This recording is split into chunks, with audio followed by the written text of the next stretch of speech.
আসসালামু আলাইকুম ভিউয়ার্স, সবাই কেমন আছেন? গত শুক্রবার দুপুরে যা যা রান্না করেছিলাম তা নিয়ে আজকে ছোট্ট একটা ভিডিও তৈরি করে নিয়েছি।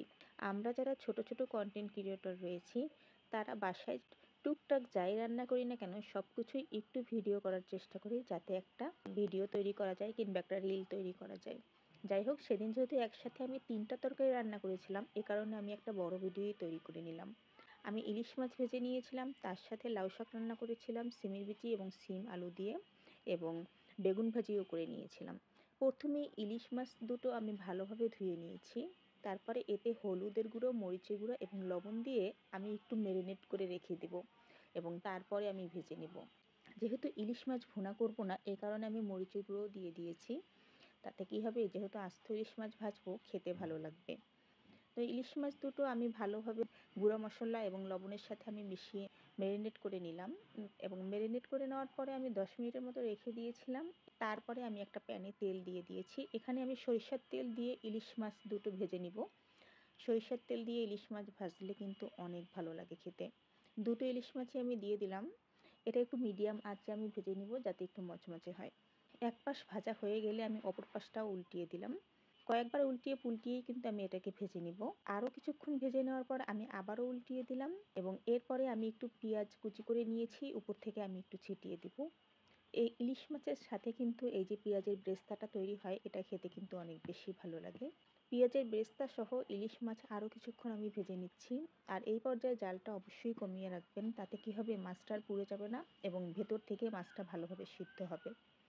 মাছ দুটো ভাজা হয়ে গিয়েছে, এখন আমি তুলে নেব।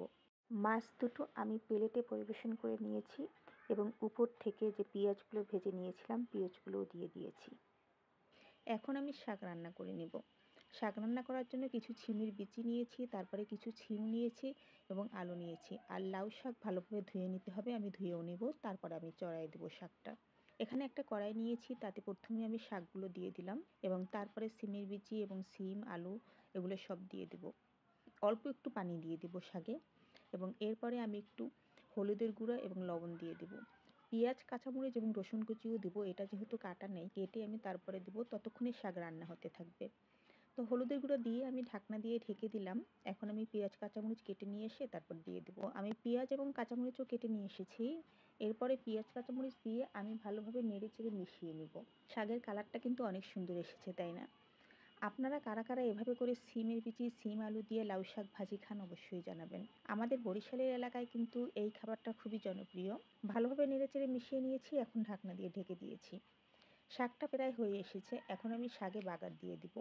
এ কারণে একটা কড়াই আমি তেল এবং পেঁয়াজ রসুন কুচি দিয়ে দিয়েছি। এটা ভাজা হয়ে আসলে আমি এতেই কিন্তু লাউ শাক সিদ্ধটা আমি বাগার দিয়ে দিব। সেদ্ধ করে নেওয়া লাউ শাক আমি দিয়ে দিলাম। এখন নেড়েচেড়ে ভালোভাবে মিশিয়ে নিব।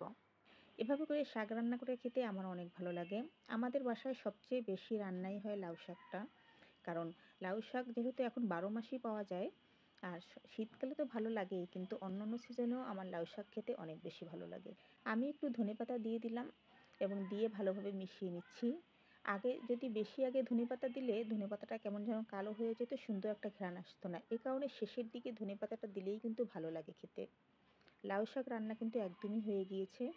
আর এপাশে আমি বেগুন ভাজি করতেও দিয়ে দিয়েছি। শুরুর দিকে ভিডিও করা হয়নি, পরে আমি একটু ভিডিও করে নিয়েছি। এখানে বেগুন ভাজি করে নিচ্ছি, আর ইলিশ মাছের যে তেল ছিল সেই তেলেই কিন্তু আমি বেগুন ভাজিটা করে নিচ্ছি। এই কারণে কিন্তু বেগুন ভাজিটা খেতে অনেক মজা হয়েছিল। ঢাকনা দিয়ে ঢেকে দিয়েছিলাম, এক পাশ উল্টিয়েও দিয়েছিলাম। এখন অপর পাশটা আবারও একটু উল্টিয়ে দেবো, দেখবো যে ভাজা হয়েছে কিনা। তো এই পাশটাও প্রায় ভাজা হয়ে গিয়েছে, দুই একটা একটু সাদা সাদা রয়েছে, আবার দুই একটা হয়ে গিয়েছে ভাজা। আমি একটা বেগুনকে অর্ধেক করে নিয়েছি মাঝখানে, এবং তারপর 3 ফালি করে আমি কেটে নিয়েছি। বেগুন ভাজিগুলো আমি তুলে নিচ্ছি। সব রান্নাগুলো কিন্তু হয়ে গিয়েছে। ইলিশ মাছের তেলে বেগুনটা ভাজার কারণে বেগুন ভাজিটা খেতে অনেক বেশি মজা হয়েছিল। তো আপনাদের আজকের রান্নাগুলো কেমন লাগলো অবশ্যই জানাবেন। যারা পুরো ভিডিওটি দেখেছেন তাদের সবাইকে অনেক অনেক ধন্যবাদ। আজকের ভিডিওটি এখানেই শেষ করে দিব। আল্লাহ হাফেজ। সবাই ভালো থাকবেন, সুস্থ থাকবেন।